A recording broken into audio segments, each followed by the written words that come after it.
Welcome back, everybody. This is Lead with Giants TV. We are on segment 2 with Bill Treasurer, the author of Leaders Open Doors. Bill, welcome to our show on segment 2. Good to be back.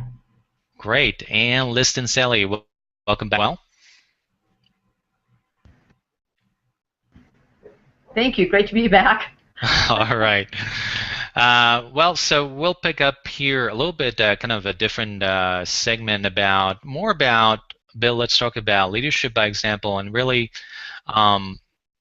what can leaders learn from not only the best ones that they followed throughout the years, but we all have good leaders and bad leaders. But in your book, you really describe opportunities for us to not only bring what we best learned from the leader that influenced us, and how that person was more of a giver than a taker from us. And then we want to do the same thing for our teams. We want to give them the opportunity to grow and add value to their life. And it's more challenging nowadays with doing more with less. Many executives and leaders are very focused on the bottom line and profits. Our economy is moving up slowly. What do you suggest? How do we give rather than take? How do we become those leaders that can create value? I think that one of the things that you can do if you have direct reports is meet with your people one-on-one to talk about them. Too often or as part of our job, we're supposed to, meet with them to tell them the goals and to direct their work and to check in on their progress. All that's important.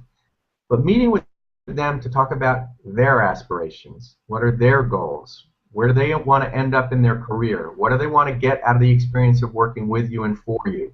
Take an interest in that, and that's all that conversation needs to be. Then don't layer on it what you need them to get done on your behalf. Just take an interest in them.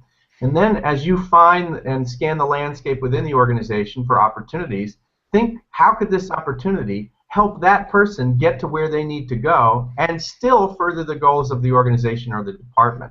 So you want to be constantly for opportunities that match what this person has told you that how they want to grow.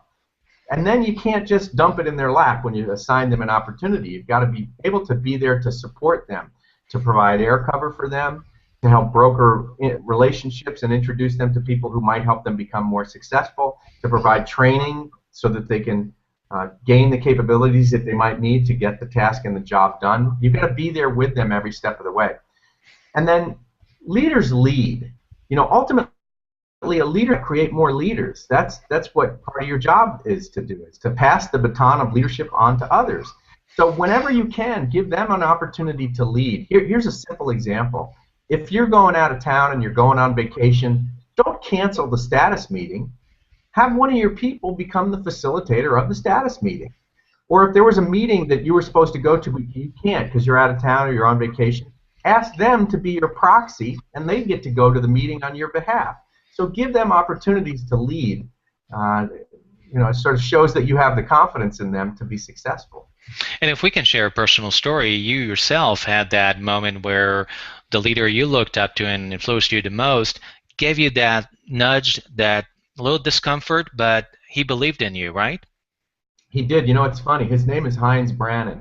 I didn't share that in the first edition of the book, and when I gave him the book, he told me that going forward that I'd be welcome to use his name. So his name was Heinz Brannon, and he was a boss of mine at Accenture when I worked back then before I started the company.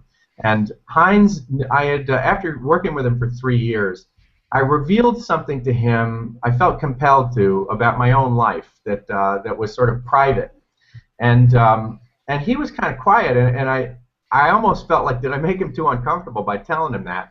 And then about a week later, he said, "Hey, come in my office." He said, "You told me something the other day, and it stuck with me, and I want you to know we've got a project right now that we're leading for the Georgia Center on Substance Abuse, and based on what you told me, I think that you'd be good at leading that project because you've got passion for the subject, you're familiar with the subject, and we're looking to do the work down there. What do you think about leading that project?"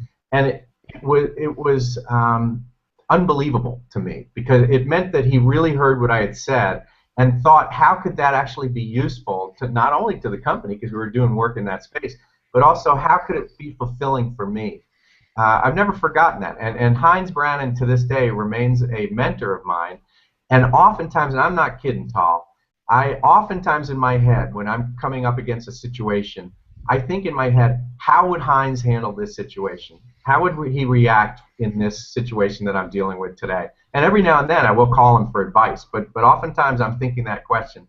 And recognize that if you're in a leadership role, you probably have that same kind of impact on somebody, and you may not know it. They might be thinking, what would Tal do in this situation, or what would Liz do in this situation? So you really have to honor the fact that leadership is a privilege. You might be impacting somebody's life for the rest of their life by some special thing that you said to them at one moment in time. So we need to be very mindful of that. And it's a key point that sometimes we take for granted, and I kind of see that sometimes with my own leadership is that you kind of get into certain routine with your job and your leadership and management, and you tend to take a lot of things for granted. Where at the end of the day, someone is really looking up to you, and what you say and how you behave makes a huge impact. I think for those of you, I don't have personally children, but it would be very much at home as well. As a parent, you lead by example and you make an impact on your children. So that's I think it's probably in every area of our life.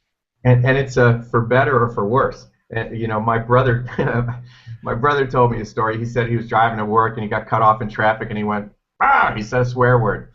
And his son in the back of the car started going, "Ah! Ah, ah," saying this same swear word, So I think that and we have to be careful about leaders being, parental. But there is some similarity, and certainly people are picking up cues from you in your leadership role that then they often do carry on with others, and even language differences.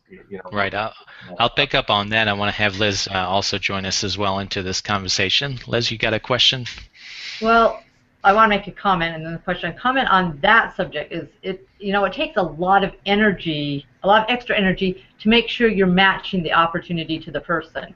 And so it says a lot about a leader that is dedicated enough to put forth that energy. But I wanted you to speak to something else because I think it's a very important point.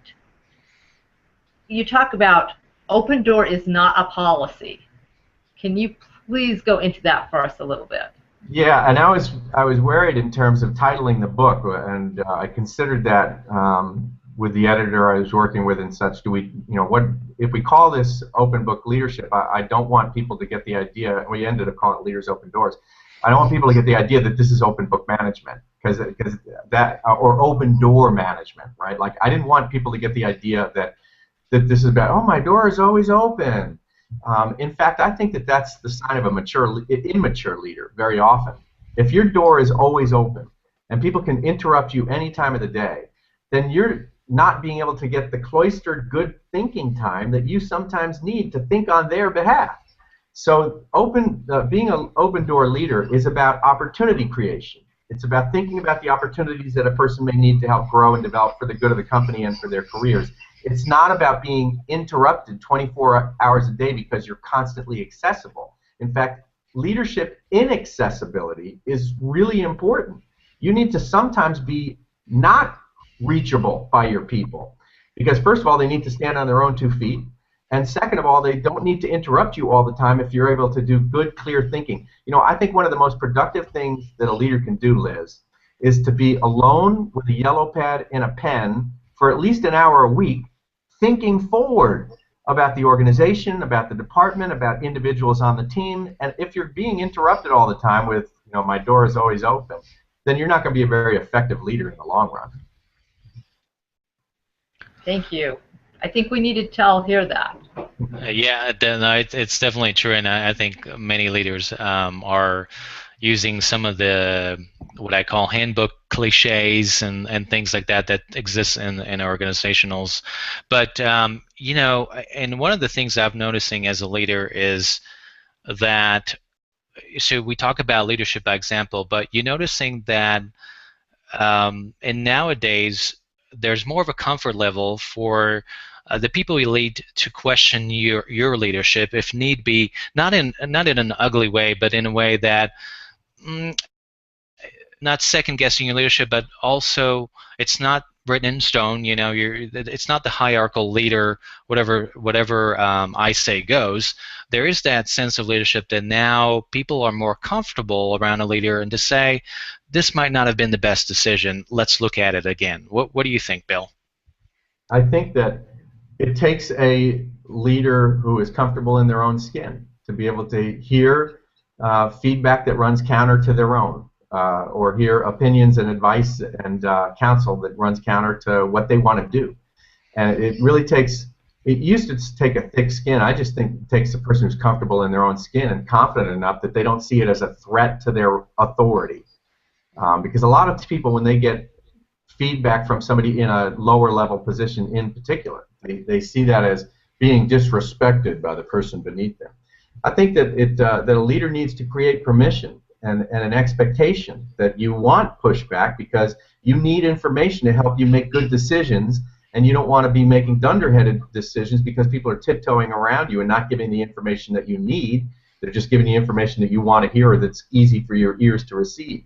So, but you've got to, if you create the expectation with your people, you've got to give them coaching on how to do that. How can they disagree with you without being disagreeable? How can they disagree with you without being disrespected?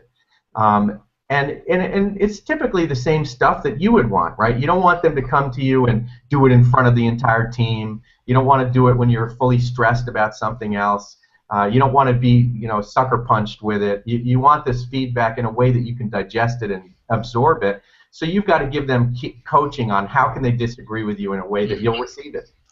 It's very helpful advice because you're creating a constructive dialogue on setting the expectations on taking the journey together, as you've mentioned and alluding so much in your book, Leaders Open Doors, is that this journey is for us to be taken together, and we'll have the responsibilities as an executive or owner of a company, but at the end of the day, it's just you can't do it alone, and you need people to be behind you, and even, as you articulate nicely, is kind of grow their wings and just be there and grow them as well. Yeah, you've got to take people with you. I see a lot of people, do a considerable amount of executive coaching, and one thing that really trips up a lot of careers, that really plateaus people so that they don't climb any higher, is that they don't bring people with them when they're in a leadership role. They just sort of go out in front, and then they start dictating what people are going to do, and people reluctantly comply with what they're saying, but they don't come with their hearts and their minds and conviction because the leader didn't bring them with them. They sort of dictated what's going to happen. And so a good leader will attend to their people and recognize that, we get so fixated on results when we're a leader. We're judged on, do we get good results? But if we're like, give me another golden egg, give me another golden egg, give me another golden egg, and we're not treating the goose well that lays the golden egg, that, I think sometimes we obsess so much about results as a leader that we forget that the means to the result is always people. And if you're not treating people well, you're going to get poor results if you give people poor treatment. It's sort of a basic equation of life. You treat people poorly, you'll get poor results. And yet a lot of leaders do it because they're so fixated on the result end and not focus on the means end, which are the people who get you the results. And it reminds me of the great Jack Welch quote that before you're a leader, you basically taking care of yourself and your career, but when you become a leader, now you're taking care of others. Their success is your success. I really like that transition from really more focusing on your career, but now you're really making that shift as a leader. It's really about other people. Yeah, I like that quote from Jack Welch as well. That's great. Hey, Bill, where do you see, we've got generational transitions right now in the workplace that does impact leadership and I mean how we do business really right now. What do you see, what have you noticed, or what do you see any type of trends in leadership? Is it different than it was 10, 15 years ago?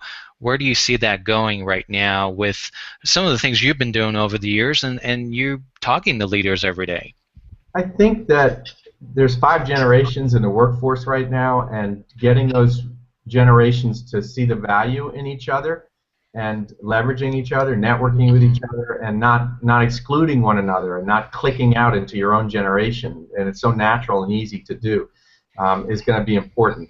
I do think that there's a tendency, I'm a late boomer or early Gen Xer, however you look at it. I'm really a late boomer, and I think that, now I've gotten to the age where I'm like, the kids these days, and me and my other friends that are in my cohort, we're tending to do that. I think that the good news is around the millennials is they do have a sense of social responsibility that is admirable, that they do a lot of volunteer work, that they admire and work for companies that give back a lot, right? Zappos is one example, right. Plenty of examples. And I think that the older generations could borrow from that a little bit, which is good. I also think that the millennial generation shouldn't dismiss and discard the generations before them, because there's a lot of wisdom and there's a lot of seasoning that that the new generations can always benefit from. But there's always these natural generational tensions that will always be there. The good news is for this generation, they have instant access to contemporary management thought. I guess if I was going to leave one piece of advice for the millennial generation, it would be, don't neglect your own inner wisdom. Don't neglect your own inner counsel. I think that we're so technologically tethered. Even tonight, we're talking through a means that we didn't have, 8 years ago. And people are very mobile, and we're using our smartphones, and we've got all sorts of technological tethered reasons to, whether it's Twitter, LinkedIn, and Facebook, and all the other social media platforms. It's great. But don't forget to sometimes get disconnected from all that stuff. Don't forget to cloister. Don't forget to enjoy some silence. Don't forget the importance of composure. Don't forget to tap into your own inner wisdom and counsel and think about what's right and wrong. There's so much chatter going through us with all of this technology at any given moment that we forget that sometimes just good old-fashioned silence can lead us to some really important and imaginative and creative answers to tough questions. No, you're right, and I think that just the importance of slowing down, reflection. I really like some of the companies like Google and some of the other companies that incorporate actually meditation and yoga in their corporate environments to allow people to be productive and disconnect from just emails, phones, whatever you want to call it. I think it's critical because there is a lot of noise, and people kind of got accustomed to that over the years, but you are doing more with less, whether you think about it or you don't. It does create that sense of I talk to people all the time, and they're literally working 24 hours. They check their emails at 1 o'clock in the morning, and they check it probably at 5 o'clock in the morning when they wake up. So where's that sense of reflection and thought process that, as you mentioned, is really critical for leaders to kind of step back a little bit, and that creates, at least I noticed that about myself, as self-awareness, and that helps the process for leaders. I agree. I think it also helps a person originate instead of regurgitate. I think that anybody can find information on Wikipedia and every other, the Google platform and everything, for any answer to any questions they have, and not think in the process and just grab the answer. But you lose the ability to originate. You're just regurgitating other people's ideas. Tap into your own ideas. They're beautiful. Tap into your own creativity. It's the most beautiful part of a human being. But it's hard to be creative and imaginative if you're never getting a moment of silence to allow your own ideas to kind of flourish. Mm-hmm. Well, we had a great segment 2 here, part 2, with Bill Treasurer, and you can look him up. He'll tell you about his websites and other, but I do want to mention he's got a great title, Chief Encouragement Officer of Giant Leap Consulting. This is something that maybe in the future we'll talk about, how to be that encouraging officer in your organization. So thank you, Bill, for joining us today. Well, thank you so much, and I want to tell your audience and Liz and Tal, thank you so much. I'm trying to raise $50,000 for kids with special needs through the sales of the book, and so I would, if you see to it to purchase a copy of the book, go to leadersopendoors.com. It includes, the epilogue now includes 10 submissions by people like Ken Blanchard and Jim Kouzes and Jack Zenger. and Bev Kay and leadership luminaries about leaders who opened the doors for them, and that's just the last chapter of the book, so I think it's worth it. So consider going to leadersopendoors.com or your favorite online retailer or bookstore and get a copy of Leaders Open Doors. Great. Liz, thank you so much for joining us as well this evening. Thank you for having me. Great as always. All right. Great. Well, thank you, and we will be sure to post these videos for you in the community, Lead with Giants community, for you guys out there. I'm not sure if you're in the middle of dinner or whatnot, but we'll be sure to post them for you. So thank you so much. Thanks.